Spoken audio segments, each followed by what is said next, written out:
Sawadika, bonjour à tous, bienvenue dans une nouvelle vidéo sur ma chaîne Kathleen à Phuket. Si vous souhaitez acheter un scooter neuf ou de seconde main, regardez bien cette vidéo parce que je vais tout vous expliquer étape par étape. Allez, c'est parti pour la vidéo de la semaine.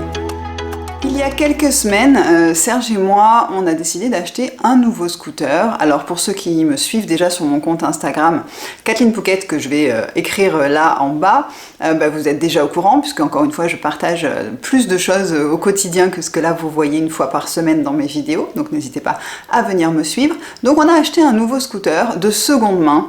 J'avais envie donc de vous expliquer comment faire, puisque voilà, on vient de le faire très récemment, et donc comme ça, si vous avez envie d'acheter un scooter en Thaïlande, que ce soit neuf ou de seconde main, je vais vous expliquer un petit peu tout ça, et ce sera beaucoup plus simple pour vous à comprendre étape par étape. Déjà, le scooter que nous avons acheté, c'est une marque qui est très peu connue, en tout cas en Thaïlande, qui s'appelle Royal Alloy.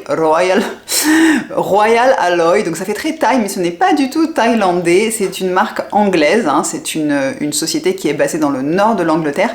Par contre, elle fait fabriquer ses scooters en Thaïlande, les usines sont en Thaïlande, et aussi certains éléments sont fabriqués en Chine, donc en fait c'est fabriqué en Asie, mais c'est une marque anglaise. C'est des scooters de style assez rétro et c'est ça qui vraiment nous a plu avec Serge, c'est inspiration Vespa, Dolce Vita, années 70, etc. Et on a vraiment craqué sur le style de ce scooter. Il faut savoir que nos deux scooters actuellement ont plus de 10 ans. Moi, on l'avait acheté neuf et celui de Serge était déjà un seconde main, donc il a 12-13 ans et le mien a 10 ans. Donc on s'était dit que voilà, il était peut-être temps au moins de le changer un scooter sur les deux parce que voilà, il commence à vraiment être assez fatigué. Pour les connaisseurs et ceux que ça intéresse, nous avons acheté le Royal Alloy GP série 150 cm3. Il existe aussi en 300 cm3, mais alors vraiment pour nous ça serait trop gros, c'est pas nécessaire pour l'utilisation que nous en faisons Serge et moi au quotidien. C'est un scooter qui est tout en acier au fait, contrairement aux autres scooters qui sont toute la carrosserie est en plastique, là il est tout en acier, donc il est assez lourd. Et au départ on voulait l'acheter pour moi, mais je pense que ça va être Serge qui va s'en servir parce qu'à manier, il faut quand même être assez costaud parce que moi j'ai l'impression d'être un petit peu pas trop stable dessus. Et d'ailleurs il est très très haut aussi, donc pour les gens petits, vraiment c'est pas une bonne idée. Serge et moi on fait la même taille, on fait 1m76 pour information, et on touche la pointe des pieds, enfin vraiment on pose la pointe comme ça, donc si vous êtes petit aussi c'est pas un bon scooter. C'est pas du tout le type de scooter qu'on croise à Phuket actuellement, et en effet tout le monde regarde notre scooter et tout le monde nous fait des compliments dessus parce que vraiment il a un style assez particulier mais qui nous plaît vraiment beaucoup. Donc, si vous souhaitez acheter un scooter de seconde main, on va commencer par le scooter de seconde main. Comment trouver déjà un scooter de seconde main? Donc, vous avez plusieurs options. Tout d'abord, Facebook et la partie marketplace de Facebook, qui en tout cas pour nous les expatriés en Thaïlande est très utilisée au quotidien si on veut ou revendre des choses ou acheter certaines choses, même la location, etc. d'appartements, de maisons passe beaucoup par Facebook Marketplace. Donc vous pouvez faire des recherches en mettant le nombre, si vous voulez quelque chose de près de chez vous, si vous êtes prêt à aller plus loin pour chercher tel ou tel objet ou scooter. Et ensuite vous allez donc rentrer en contact avec le vendeur et vous pouvez chatter avec lui directement depuis l'application, et donc ça c'est vrai que c'est assez pratique. Faites attention parce que sur Marketplace, il y a aussi des concessionnaires qui mettent des annonces, donc parfois on a l'impression que c'est un particulier, mais au fait c'est un concessionnaire qui récupère des scooters de seconde main et qui les revend en ligne. Donc si vous voyez qu'il y a beaucoup de scooters sur les photos, ou que vous voyez que c'est le même nom qui revient plusieurs fois dans le nom du vendeur, dites-vous que c'est sûrement aussi un concessionnaire et ce n'est pas forcément un particulier. Acheter un scooter qui aurait par exemple été un ancien scooter qui était disponible à la location, c'est pas forcément une bonne idée parce qu'il a pu être accidenté, il a pu être mal utilisé, et donc c'est pas super, c'est pas quelque chose que je vous recommande. Essayez plutôt d'acheter à une personne qui était le premier propriétaire au fait de ce scooter, qui lui l'a acheté neuf. Peut-être éventuellement il y a eu deux propriétaires auparavant, mais en tout cas essayez de ne pas acheter un scooter qui a appartenu à une société de location de scooters. Moi c'est pas quelque chose que je vous recommande de faire. Le plus simple pour vérifier ça, c'est de parler avec le vendeur et de lui demander si c'est lui le premier propriétaire du scooter, s'il y en a eu 1, 2, 3 avant, etc. Et c'est facile à vérifier puisque vous avez les noms sur le Green Book. Je vais vous expliquer ce qu'est le Green Book juste un petit peu après, mais vous avez les noms des propriétaires successifs, donc vous pouvez tout à fait le vérifier après avec le vendeur. Vous pouvez aussi lui demander s'il a modifié des choses sur le scooter, parce que si le propriétaire d'avant était un Thaïlandais, sachez que les Thaïs adorent faire des modifications sur leur scooter, un petit peu de tuning. Leur chose préférée, c'est de mettre des pots d'échappement qui font un bruit d'enfer, un bruit horrible. Pour moi, je déteste ça, je trouve ça horrible et complètement irrespectueux envers les autres personnes en fait. Mais bon, voilà, ça c'est mon point de vue. Mais voilà, sachez que les Thaïs adorent faire ça, et donc vérifiez aussi s'ils ont modifié certaines choses sur le scooter, demandez-leur. Parfois ils pourront même vous montrer des factures s'ils ont fait certaines révisions, certaines choses pour améliorer un petit peu voilà, le scooter de manière générale. Demandez bien évidemment s'ils ont le Green Book. Le Green Book, donc c'est la carte grise du scooter, ça s'appelle le Tabian Rot en thaï. C'est là où vous allez avoir toutes les informations regroupées du véhicule avec les propriétaires, la date d'achat, le numéro du châssis, le numéro du moteur, la cylindrée, le nombre de personnes autorisées, tout. C'est vraiment la vraie carte grise du scooter. Et la première recommandation que je vous donnerai, c'est de ne surtout pas acheter un scooter où le vendeur vous dirait « il n'y a pas de Green Book, je n'ai pas le Green Book ». Car oui, ça existe, certaines personnes vendent des scooters sans carte grise, hein, j'utilise le mot français mais sans carte grise, c'est totalement illégal puisque en fait, le scooter peut être un scooter volé, peut être un scooter voilà, qui n'est pas du tout enregistré de manière légale. Donc si ensuite vous avez des accidents, si vous avez des problèmes avec la police, c'est vous qui allez être ennuyé. Donc n'achetez surtout pas, première des choses, si le Green Book n'est pas disponible avec le scooter, ne l'achetez pas. Ensuite, vous allez convenir d'un rendez-vous avec le vendeur pour aller voir le scooter. Alors là, ça ne veut pas dire forcément que vous allez l'acheter. Si je vous recommande quand même d'aller le voir, d'aller l'essayer, de faire un petit tour avec. Et si vous n'y connaissez rien, par exemple ce qui est mon cas en scooter ou en mécanique ou quoi que ce soit, d'y aller avec un ami ou quelqu'un qui pourra vous accompagner, qui lui s'y connaîtra un petit peu plus et pourra faire des vérifications, des petites choses et des questions en tout cas, peut-être un peu plus approfondies que moi qui vais juste dire « Ah, il est joli le scooter » et puis ça me suffit, quoi, c'est une chose que j'ai besoin de savoir.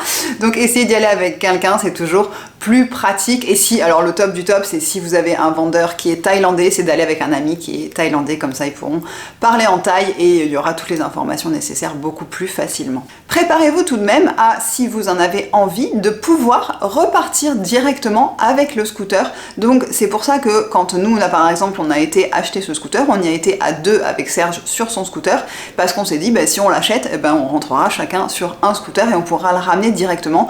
Et c'est ce qu'on a fait, car oui, vous pouvez repartir avec le scooter tout de suite. Je vais vous expliquer comment ça se passe. Donc il faut savoir qu'en Thaïlande, il n'existe pas de contrat de vente à proprement parler. Au fait, ça va être des papiers que vous allez signer avec le propriétaire, donc entre le propriétaire, le vendeur et l'acheteur, au fait. Et c'est ce papier-là qui va servir de contrat de vente en cas de litige ou en cas de problème à venir dans les jours qui suivent, au fait.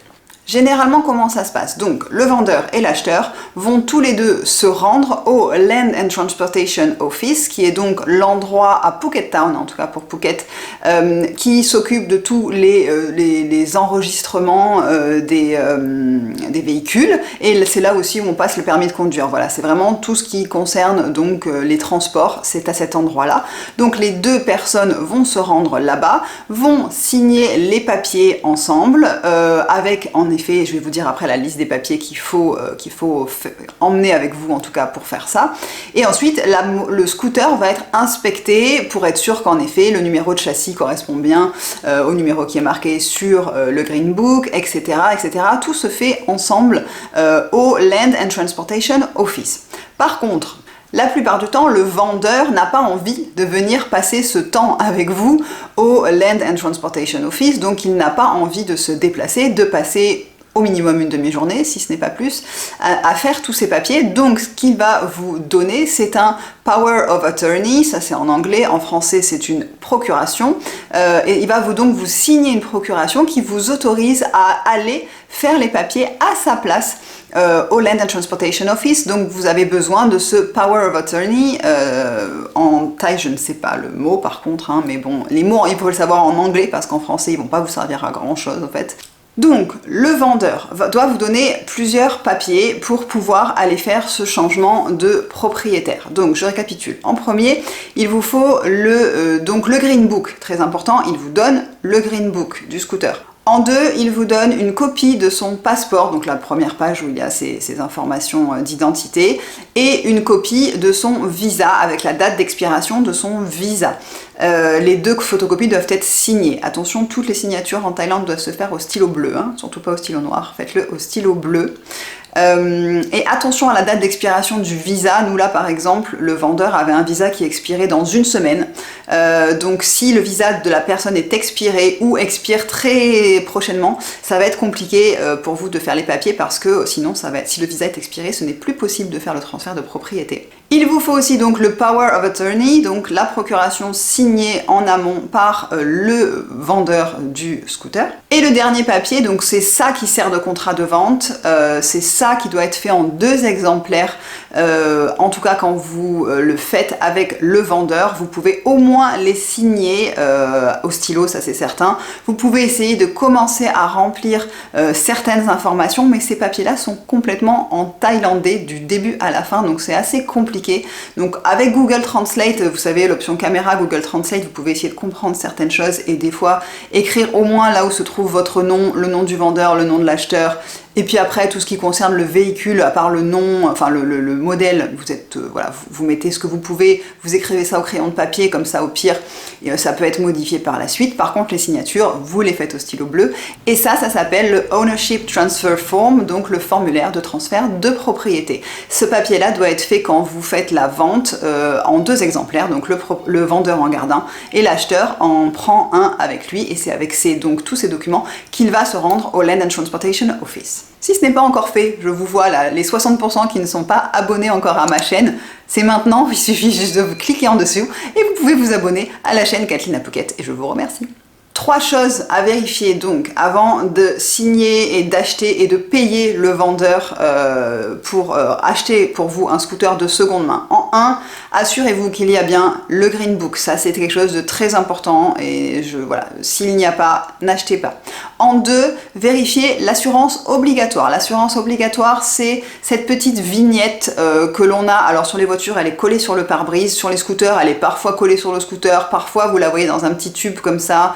Moi franchement je la laisse dans mon coffre, je la laisse comme ça si jamais on me la demande.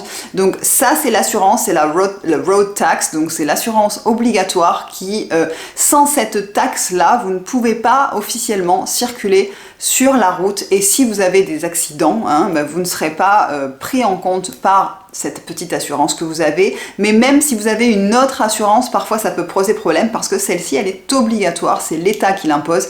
Le montant est ridicule, hein, donc vraiment ne passez pas à côté et au fait c'est quelque chose qui va se payer tous les ans, ça s'appelle le port là-bas et donc vous allez la payer tous les ans dans un endroit que je vais vous montrer après, comme ça vous allez le reconnaître et je suis sûre qu'il y en a un à côté de chez vous parce qu'il y en a de partout. Donc ça, il faut demander à quand est valable l'assurance obligatoire, le road tax, et si la personne l'a payé par exemple le mois d'avant pour l'année complète, elle sera valable pour l'année complète, même si le propriétaire change entre-temps, c'est le véhicule qui est assuré. Donc sur ça, vérifiez aussi quand expire la prochaine road tax pour déjà vous mettre un rappel et ensuite pour savoir si elle a bien été payée. Et en numéro 3, assurez-vous que le scooter n'est pas encore sous leasing parce que beaucoup de Thaïlandais, en tout cas ça c'est principalement si le vendeur est thaïlandais, si le vendeur est thaï, ils achètent beaucoup les scooters avec des prêts, donc avec des leasing, et donc le propriétaire sur le book et la banque au fait. Et parfois il reste des mensualités à payer, donc c'est pour ça que parfois quand vous voyez des annonces sur Marketplace, vous voyez un prix très bas pour un scooter qui est assez neuf, et au fait il vous explique en dessous qu'il reste encore 7, 8, 10 mensualités à payer pour finir de rembourser le crédit. Donc assurez-vous aussi de ne pas acheter un scooter, en tout cas si vous sans le savoir en tout cas, un scooter qui aurait encore des mensualités à payer parce que sinon c'est au nouveau propriétaire de terminer de payer ses mensualités. Lorsque vous payez le vendeur, hein, vous pouvez le payer en espèces ou alors en virement. Nous on l'a payé en virement par exemple, puisque on est tous les deux des résidents en Thaïlande, donc on a des comptes en Thaïlande, donc on a payé ça en virement et on est parti avec nos papiers. Du côté de l'acheteur, qu'est-ce qu'il va falloir donner pour pouvoir passer ce scooter à votre nom? Il vous faut une copie, la même chose au fait, une copie de votre passeport, une copie de votre visa, ces copies-là pareil, signées au stylo bleu, et important, un certificat de résidence qui lui va vous être délivré par l'immigration. Ce certificat de résidence, vous pouvez le faire à l'avance, puisqu'au fait, une fois que vous le faites, il est valable 30 jours.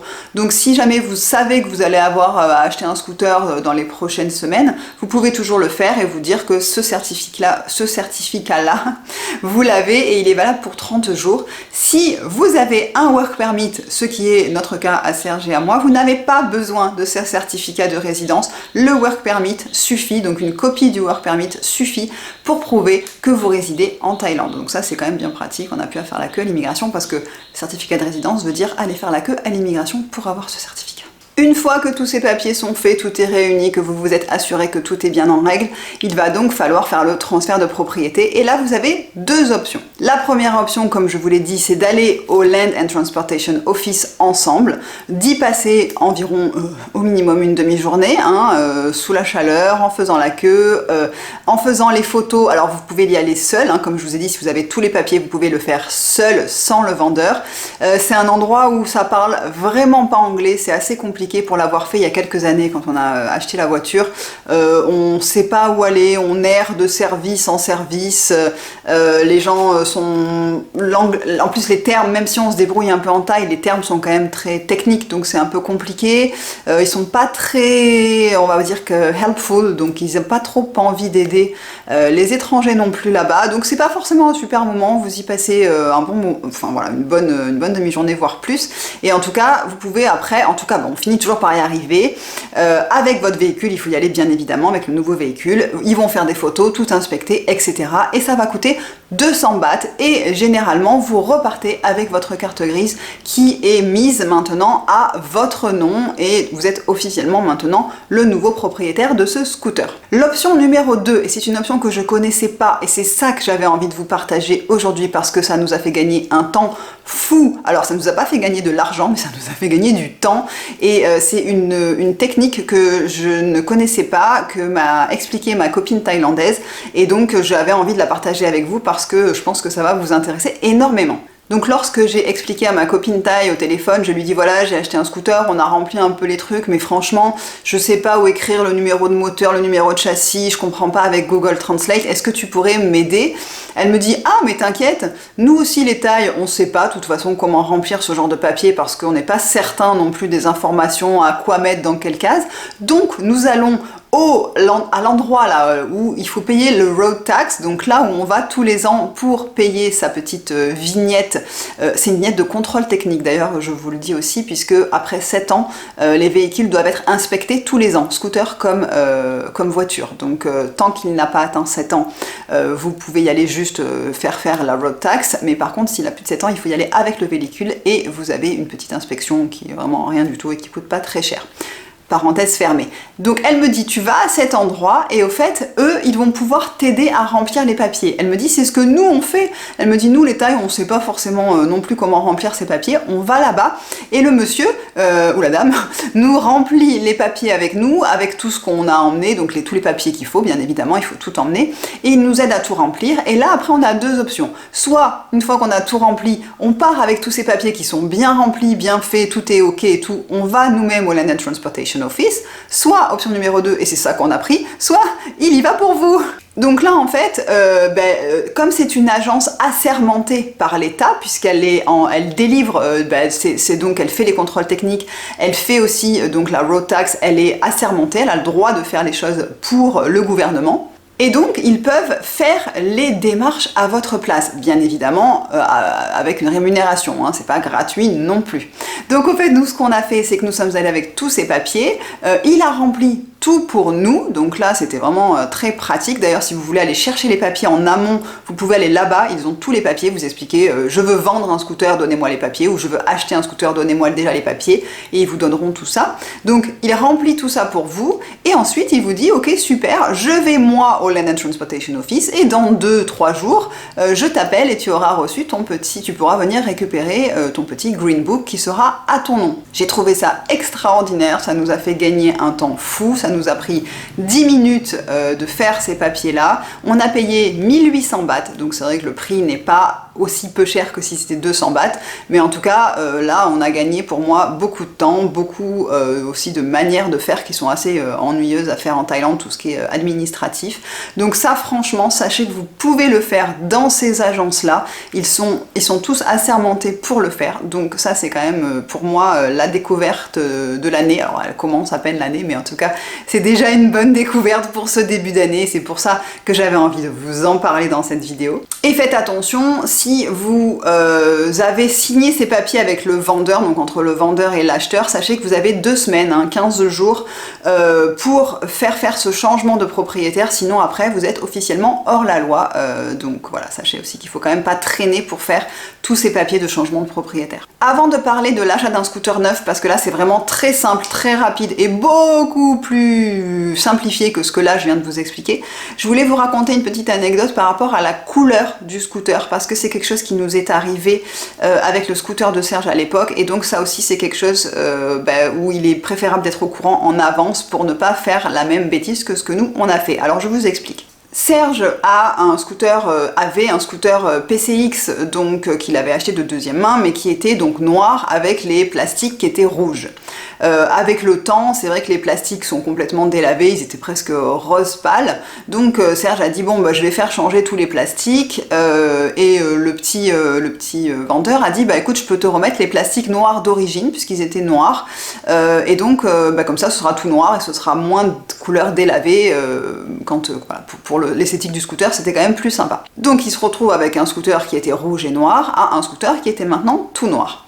Lors du prochain contrôle technique, donc comme vous le savez, tous les ans on emmène le scooter pour faire le contrôle technique, et comme c'est un scooter qui a plus de 7 ans, on fait faire le petit contrôle technique du scooter. Et là, problème, puisque le mécanicien qui fait le contrôle technique me dit ah attends, sur le Green Book, le scooter, il y a marqué la couleur est marquée rouge et noir, et là tu m'emmènes un scooter qui est noir. Tu n'as pas déclaré le changement de couleur au Land and Transportation Office. Bien évidemment, le mécanicien qui avait changé les couleurs du scooter ne nous a jamais dit « Attention, par contre, je vous change les couleurs, ça passera plus, ou il y a des choses à faire, des papiers à faire. » Non, bien sûr, il ne nous a jamais dit ça.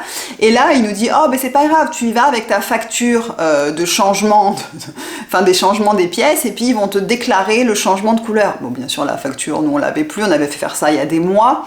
Donc, nous voilà arrivés au Land and Transportation Office, en essayant d'expliquer, on savait pas, etc. Alors, comme je vous le dis, en plus, dans un taille anglais assez approximatif, parce que c'est compliqué pour eux de s'exprimer en anglais, et pour nous en thaï dans ce vocabulaire-là. Et donc ils nous disent, bah oui, mais vous n'avez pas la facture, donc le scooter, on ne peut pas refaire l'assurance obligatoire, le contrôle technique, l'assurance obligatoire, etc., etc. On fait oui, mais la solution c'est quoi? Parce qu'en fait on n'a pas de facture qui prouve qu'on a acheté ces nouvelles pièces, qu'on a fait le changement de couleur. Et là en fait ils nous ont expliqué, ils nous disent, bah écoutez, vous sortez donc là du bureau, vous allez, vous faites 200 mètres, sur la gauche il y a un garage, tu y vas, et il va te faire une fausse facture. En gros c'est ça qu'il m'expliquait, il va te faire une facture, et puis avec cette facture tu reviens nous voir, et nous on fera ensuite le changement de couleur officiel sur les papiers du scooter. Qu'est-ce qu'on fait? On s'exécute, on sort, on va voir ce mécano, qui est en effet très près du centre de Land and Transportation Office, et on lui explique le truc, et il nous dit oui, je vous imprime une facture, mais il nous donne un prix genre 1500 bahts ou 2000 bahts, on fait quoi? Mais ok, on est prêt à te donner un petit billet pour imprimer une facture, c'est une fausse facture, ok, mais pas à ce prix-là, quoi, enfin, faut pas abuser quand même. Donc Serge, il s'est énervé, il a dit non, je paye pas ça. On est reparti sans du coup avoir fait ce changement de couleur, toujours pas ce changement de contrôle technique, etc. Et au fait, on est retourné voir le mécanicien qui nous avait changé les plastiques quelques temps auparavant, qui se souvenait quand même vaguement de nous et qui a accepté de nous faire une facture pour le changement de couleur sans rien payer, puisqu'on l'avait fait chez lui, même si c'était il y a quelques temps. En tout cas, il nous a refait une facture. Le seul truc, c'est qu'on a dû repartir au Land and Transportation Office, bien évidemment, faire tout d'abord ce changement de couleur officiel sur la carte grise, et ensuite on a pu passer le contrôle technique qui a été approuvé. Donc faites attention à ça. Je le dis toujours aux gens qui font un petit peu de customisation sur leur scooter. Et la couleur officielle du scooter est marquée sur votre Green Book. Par contre, elle est marquée en thaïlandais, donc vous pouvez regarder avec Google Translate et vous verrez que c'est marqué une couleur, deux couleurs. En tout cas, si vous changez la couleur, sachez, et je vous le dis encore une fois, qu'il faut aller faire officialiser ce changement de couleur pour que vous restiez dans les règles et dans tout ce qu'il faut faire correct pour pouvoir payer l'assurance, être assuré, etc., etc. Deuxième partie qui va être beaucoup plus brève que cette première longue partie. Si vous souhaitez acheter un scooter neuf, dans ces cas-là, vous allez chez les concessionnaires, principalement ici ça va être Toyota, ça va être Honda, c'est les deux principaux. Et là au fait, ils vont tout faire pour vous. Donc là c'est très pratique. Il faut toujours ces papiers-là de votre part, c'est-à-dire la copie du passeport, la copie du visa et le certificat de résidence que vous pouvez faire à l'immigration. Et vous allez ensuite dans les magasins de scooters et vous pouvez repartir avec votre scooter le jour même, puisqu'ils vont vous installer une plaque rouge. Les plaques rouges, ça veut dire que le scooter n'est pas encore officiellement immatriculé à Phuket, donc vous avez une plaque temporaire et vous pouvez repartir avec votre scooter. Et au fait, c'est le concessionnaire qui va s'occuper de tout et qui normalement vous n'avez pas le droit de circuler plus d'un mois avec cette plaque rouge, mais là j'ai une amie qui a récemment acheté un scooter, elle m'a dit c'est le concessionnaire qui au bout d'un mois et demi m'a rappelé en me disant ça y est, j'ai enfin reçu, donc au fait il va tout faire pour vous. Et normalement maximum un mois, mais ça peut durer un peu plus, il va vous appeler et vous retournez avec votre véhicule chez le concessionnaire qui va là vous mettre la plaque définitive et vous donner votre Green Book. Et généralement vous avez aussi la road tax, donc l'assurance obligatoire qui est déjà payée pour une année, qui est inclus dans le prix au fait de vente du scooter. Donc là c'est 100 fois plus simple si vous souhaitez acheter un scooter neuf, sachez-le.